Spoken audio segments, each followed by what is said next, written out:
tiba-tiba mereka menjulurkan lidahnya yang cukup panjang sampai di bawah dadanya dengan muka yang pucat.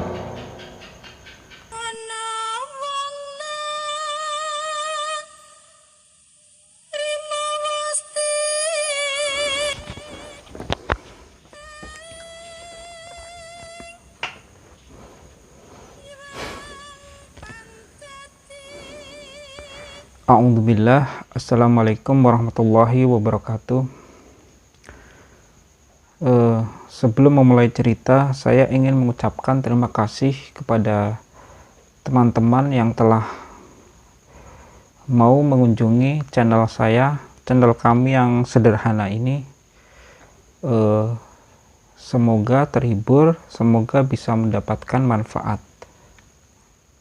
Kami juga berterima kasih kepada teman-teman yang telah mensubscribe, like atau komen atau bahkan men-share video yang kami bagikan.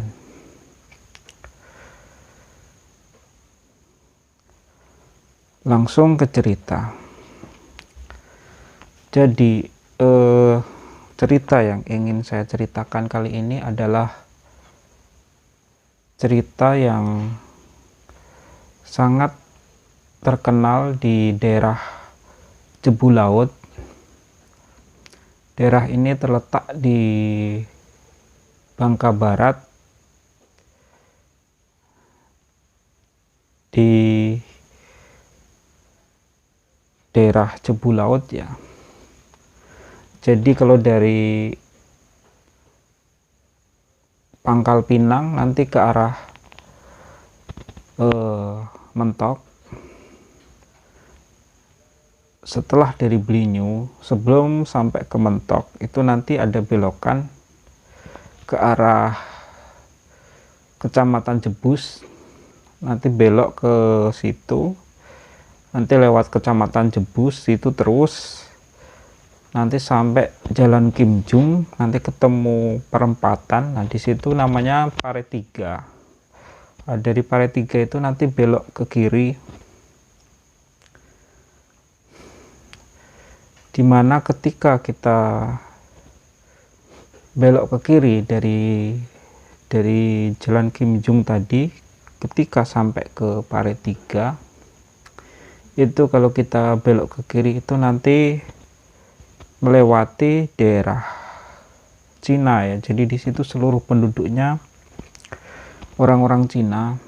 Jadi ketika kita melewati jalan tersebut, ketika sore hari itu biasanya bau dupa itu sangat menyengat. Jadi mereka rata-rata agamanya Konghucu ya, atau mereka nyebutnya agama orang Cina. Jadi bukan, sebagian ada yang Buddha, sebagian ada yang sekedar menyembah nenek moyangnya. Jadi biasanya ada pohon-pohon tertentu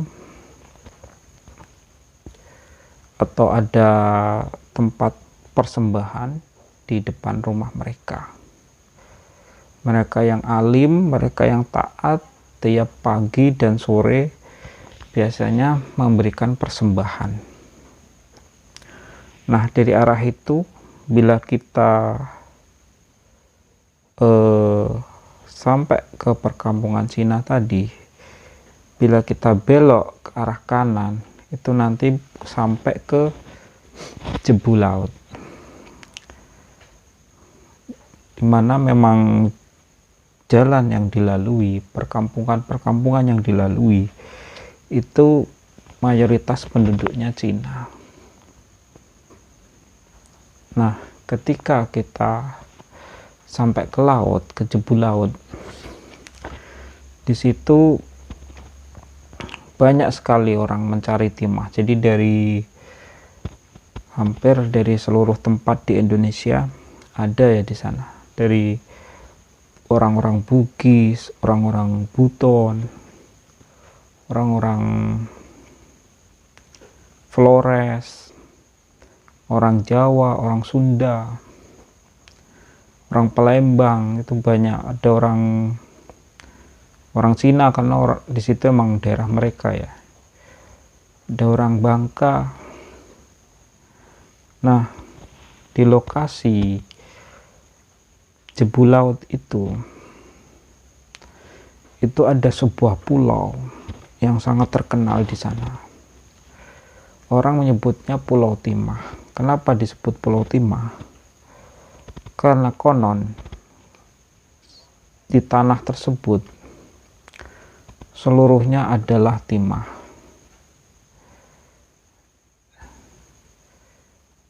Jadi di wilayah Jebu Laut ini timahnya termasuk yang paling bagus ya di Bangka Barat, bahkan di Provinsi Bangka Belitung, yang rata-rata penduduknya mengandalkan tambang timah. Timahnya itu rata-rata seperti garam yang kasar, itu besar-besar dan warnanya hitam. Jadi warnanya tidak warna kebiru-biruan itu, tapi benar yang hitam, yang dianggap termasuk yang paling bagus dan berat. Harganya pun ketika itu, jadi saya pernah tinggal di Bangka Barat ini sekitar tahun 2007 ya, dan saya beberapa kali pergi ke Jebu Laut tadi. Ketika itu harga timah yang ada di sana ya, yang dari Jebu Laut yang kualitasnya dikatakan bagus, itu per kilonya itu sampai di atas 100.000 ya, sekitar.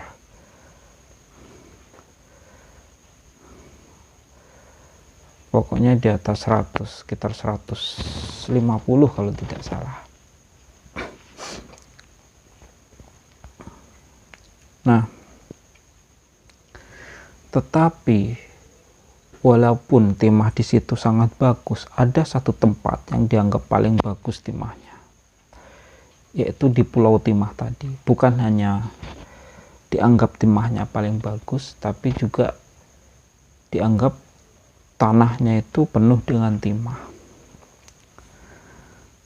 Tetapi konon katanya setiap orang yang datang ke pulau tersebut pasti akan meninggal. Bukan hanya datang ya, bahkan mendekat pun biasanya mereka akan meninggal. Banyak sekali cerita-cerita ya yang terjadi di sana. Ada beberapa kejadian. Jadi ketika itu ada beberapa teman kami yang mencari timah. Jadi ketika kita mencari timah di laut itu, kita akan membuat sejenis kapal apung ya. Biasanya dari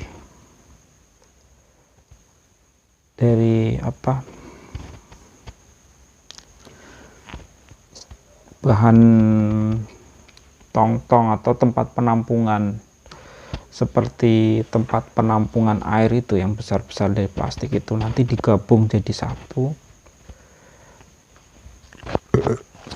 Di situ di atasnya dibuat sakan, jadi sejenis penampungan dari kayu yang bentuknya miring. Di situ juga ditaruh mesin ya, mesin diesel, dimana nanti ada penyelam satu yang akan menyelam ke dalam air membawa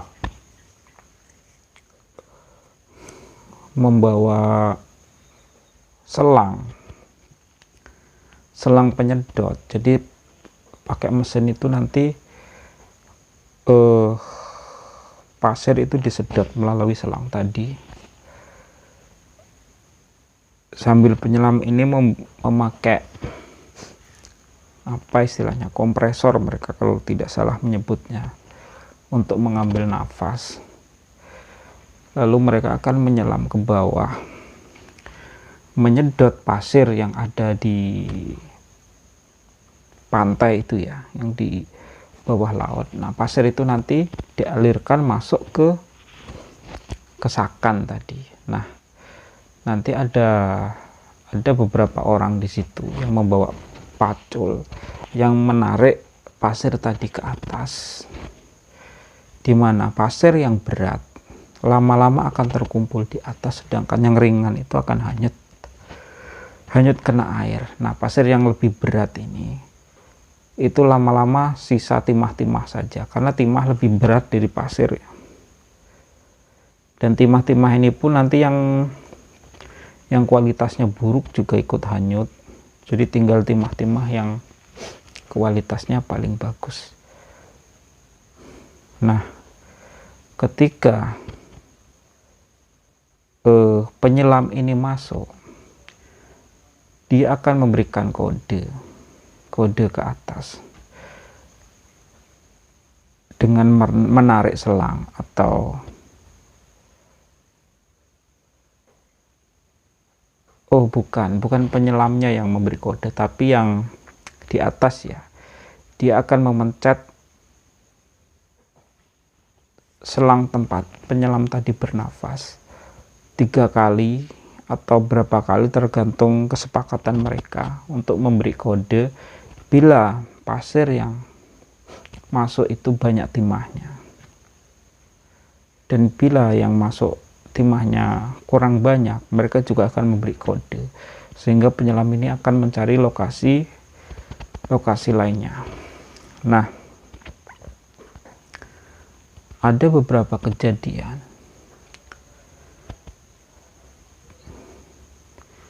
jadi ada penyelam yang menyelam ke bawah itu tidak sadar dia telah mendekati Pulau Timah, dan ketika dia mendekati Pulau Timah, biasanya dia ketika menyedot pasir ini, jadi di bawah laut itu ada batu besar ya, juga banyak batu besarnya, dimana ketika batu ini bagian bawahnya disedot di salah satu sisinya, dan itu telah tersedot cukup banyak, maka dia akan batu ini akan menggelinding dan jatuh ke arah orang tadi menyedot pasir tersebut.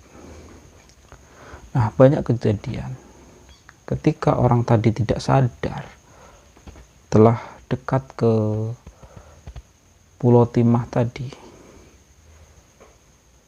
Biasanya mereka mendapatkan timah semakin banyak, tetapi tanpa sadar mereka mencelakakan diri mereka sendiri. Jadi mereka menyedot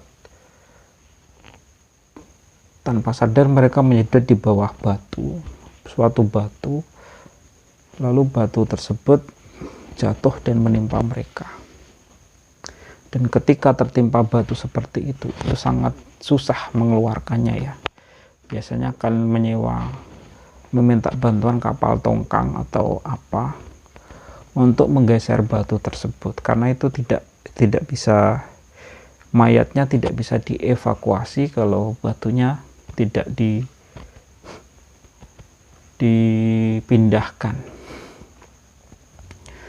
Ada juga di antara mereka yang menyedot pasir tersebut sampai pasir di salah satu sisi mereka membentuk dinding pasir yang sangat tinggi, dan mereka seperti seakan-akan tidak melihat dinding pasir tersebut, tidak menyadari dinding pasir tersebut, terus mereka menyedot di bawahnya sampai terus ke dalam, dan dinding pasir tersebut akhirnya cukup tinggi dan menimpa mereka.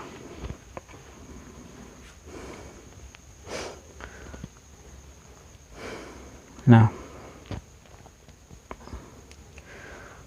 ada suatu kisah yang sangat viral ya di situ, di Pulau Timah tersebut. Jadi banyak pengusaha yang memiliki modal tinggi, mereka berani mendatangkan mesin-mesin ke pulau tersebut. Tapi tidak sampai mesin tersebut beroperasi, biasanya mesin tersebut telah ditarik lagi. Biasanya orang yang pekerja yang dikirimkan ke situ tiba-tiba meninggal, atau tiba-tiba meninggal secara aneh. Misal mulutnya berbusa atau yang lainnya. Nah, ada sebuah kisah. Jadi ada seorang pengusaha orang Cina yang memiliki modal cukup tinggi, dan dia juga punya usaha di Jakarta. Jadi orang-orang Cina di Bangka ini banyak yang juga pengusaha Jakarta ya, karena pengusaha Jakarta itu orang-orang Cinanya itu banyak yang dari Bangka Belitung. Nah, ketika itu dia mendatangkan beberapa pekerja ke Pulau Timah, juga menyiapkan dinamit untuk meledakkan pulau tersebut, terutama batu-batunya, dan juga bersiap mendatangkan alat berat. Ketika seluruh pekerja telah datang, alat-alat telah disiapkan,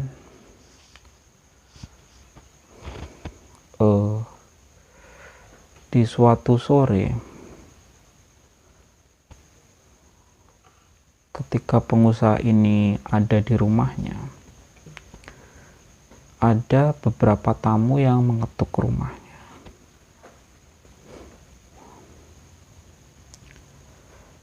Ketika tamu tersebut dipersilahkan masuk, itu jumlahnya ada 3 orang. Tamu-tamu ini mengatakan ke orang tersebut, ke pengusaha tersebut, memintanya untuk tidak melanjutkan, untuk tidak mengganggu tempat tinggal mereka.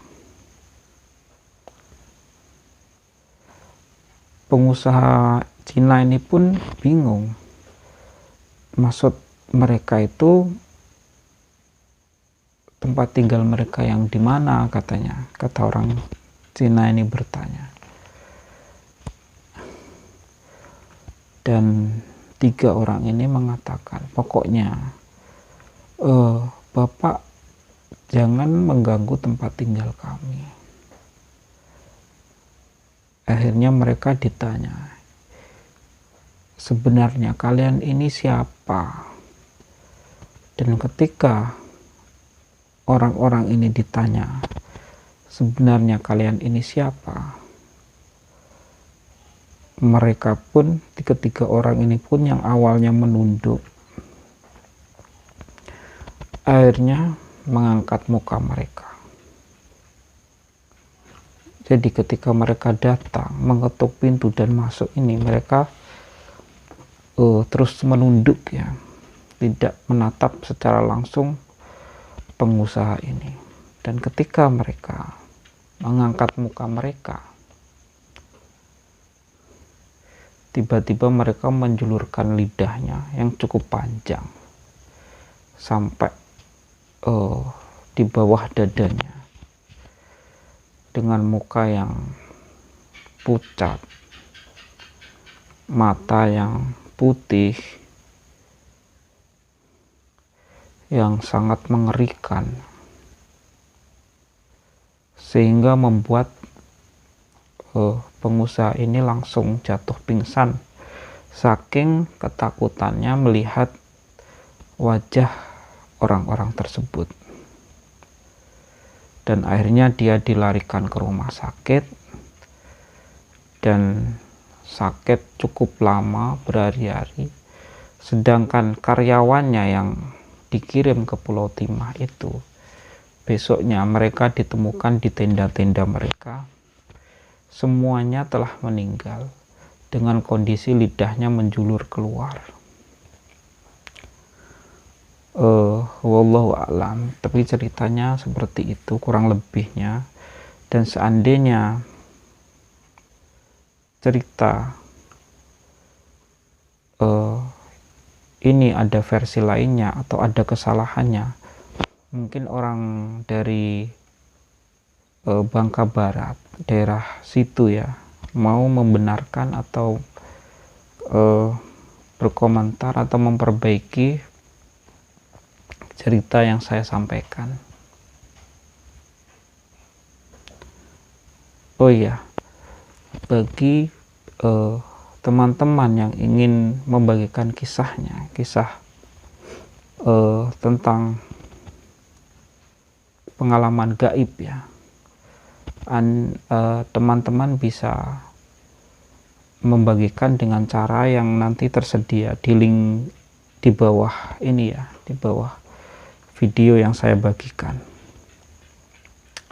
Dan kami insya Allah akan sangat senang untuk membagikan cerita-cerita yang dialami oleh teman-teman.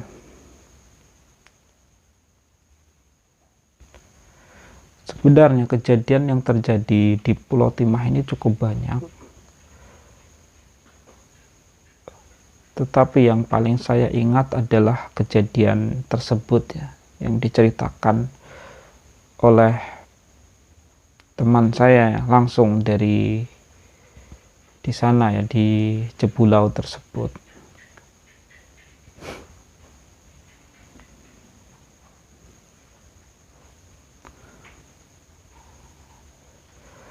Dan banyaknya kejadian mistis yang terjadi di Pulau Timah tersebut membuat orang di sana itu berusaha menjauhi pulau tersebut, meskipun pulau itu terkenal konon katanya ya banyak timahnya, dan memang seluruh tanahnya adalah timah.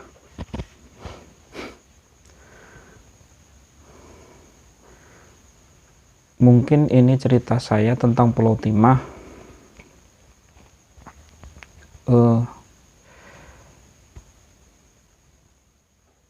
Wassalamualaikum warahmatullahi wabarakatuh.